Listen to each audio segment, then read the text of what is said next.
Mega-mega. Mah, kita proses pula ni. Kita timbang dulu berat dia berapa.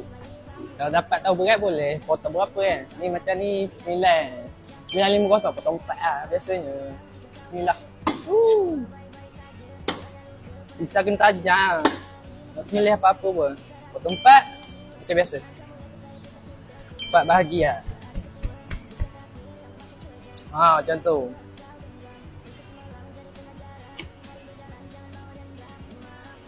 Segar